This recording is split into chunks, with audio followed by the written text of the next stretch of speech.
2025년도 사법연감이 드디어 발표가 됐습니다.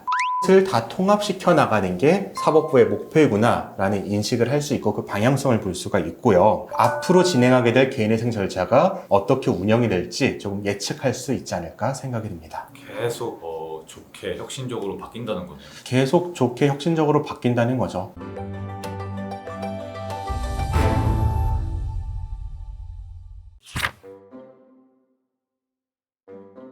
개인회생 관련해서 최신 뉴스가 있다고. 네. 최신 뉴스가 있습니다. 대법원이 매년 사법연감이라는 걸 발표를 해요. 사법연감은 기존에 한 해 동안 있었던 법원의 모든 재판 그리고 법원의 제도 개혁에 있어서 어떤 성과가 있었는지를 발표하는 내용이라고 할 수가 있는데, 최근에 2025년 9월에 2025년도 사법연감이 드디어 발표가 됐습니다. 그 내용은 2024년도에 관한 것이에요. 이 내용을 통계적으로 정리를 해놨는데, 이 중에 개인회생에 관한 내용, 좀 더 정확히 말하면 도산재판제도에 관한 내용이 4-5페이지 정도 있었어요. 그 내용을 시청자분들에게 좀 소개해 드리는 게 법원과 회생법원의 입장을 이해하는 데 도움이 되지 않을까라는 생각이 들어서 오늘 영상을 준비를 했습니다. 가장 먼저 사법연감은 이런 것을 밝히고 있어요. 회생법원의 확대 설치 및 도산사건 사법 접근성을 제고했다. 회생법원을 확대 설치했다. 2017년도에는 서울회생법원을 우리가 만들었고, 코로나19와 물가 상승으로 경제 상황이 악화되자 2023년 3월에는 수원회생법원과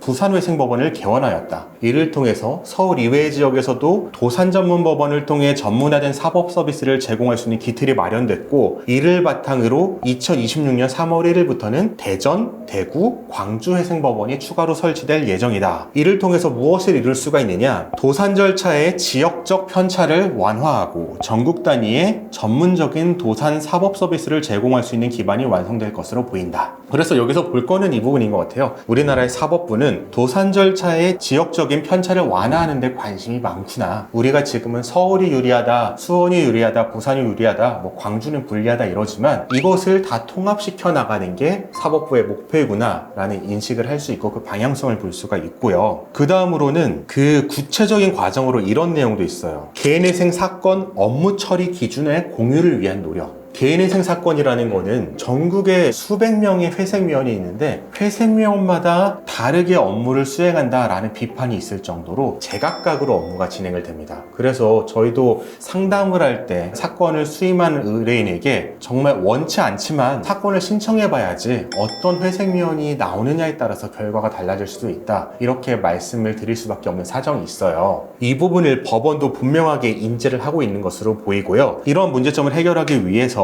이런 내용을 하고 있대요. 법원행정처는 이러한 업무 편차를 최소화하기 위해서 법원 간의 실무협의회를 구성하고 전국의 회생위원 실무연구회 및 심포지엄을 개최하고 커뮤니티 운영 등을 통해서 개인회생 사건의 신속한 처리, 지역별 편차 완화 및 통일적인 실무 기준 마련을 위한 논의 연구가 활발히 공유될 수 있도록 노력을 다하고 있다. 이렇게 얘기를 밝히고 있습니다. 그 다음 또 하나의 노력이 있는데, 회생파산위원회를 운영을 하고 있습니다. 회생파산위원회는 회생 파산 절차와 관련한 정책의 수립, 제도의 개선과 절차 관계인에 대해 체계적인 통일적인 감독을 위해서 2013년부터 운영되고 있는 제도인데요. 여기서 논의된 것으로 대표적인 게 개인회생 사건의 효율적 처리를 위한 차세대 전자소송 시스템의 개선 방안, 원활한 재개를 위한 개인회생 제도 및 실무의 정비 안건에 대해서 논의하고 권고 의견을 제시했다고 합니다. 이 부분과 관련해서 조금 아쉬운 게 있는데, 작년 이맘때쯤에 2024년도 11월쯤에 이런 논의가 있었어요. 개인회생을 하는 사람들이 카드로 수임료를 결제하고 그것을 개인회생 채권으로 집어넣는 것이 문제가 된다, 화기죄가 될 수도 있으니까 회생법원 차원에서 이에 대한 지침을 마련하자라고 발표를 했는데, 아직까지도 그에 대한 후속 논의가 없어요. 후속 논의가 없는 상태에서 카드사들은 적극적으로 대응을 하고 있어서 많은 사람들이 더 이상 그것을 활용하지 못하고 어떤 분들은 개인회생 제도를 더 이용하기 어려워지는 결과까지 초래가 되었거든요. 이런 부분들이 좀 고려되어서 이왕 설치되어서 운영되고 있는 위원회라면은 좀 더 적극적으로 의견을 취합해야 되지 않을까라는 비판을 해보고요. 마지막으로는 이런 모든 도산 사건에 대해서 매년 연간 보고서를 발간하고 있습니다. 제가 영상에서도 몇 번 소개해드렸는데, 서울회생법원과 수원회생법원, 부산회생법원은 각 해의 도산 사건에 대한 보고서를 발표를 하고 그 안에 각종 통계 자료를 넣어놓고 있어요. 이런 부분도 제가 영상에서 자주 말씀을 드리니까 참고하시면은 내가 지금 진행을 하고 있는 개인회생 절차가 절차가 아니면은 앞으로 진행하게 될 개인회생 절차가 어떻게 개선이 되고 어떻게 운영이 될지 조금 예측할 수 있지 않을까 생각이 듭니다.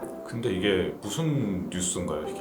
굉장히 중요한 뉴스죠. 회생법원이 어떻게 처리할까를 우리가 궁금해하는데 결국 회생법원의 업무 처리는 대법원으로부터 지시돼서 내려오거든요. 그런데 우리의 입장에서 법원 밖에 있는 사람들의 입장에서는 법원에서 어떤 지침이 있고 어떤 업무가 일어나고 있는지 알 수가 없어요. 하지만 사법연감에 있는 자료를 봄으로써 앞으로의 회생제도는 더 지역별 편차가 없어지고 신속하게 진행이 되고 전자소송에 있어서도 좀 더 서류 제출도 간소화되고 이런 방향으로 진행이 될 수 있겠구나라는 예측을 해볼 수가 있습니다. 계속 좋게 혁신적으로 바뀐다는 거네요. 계속 좋게 혁신적으로 바뀐다는 거죠. 근데 생각보단 속도가 느린 것 같아요.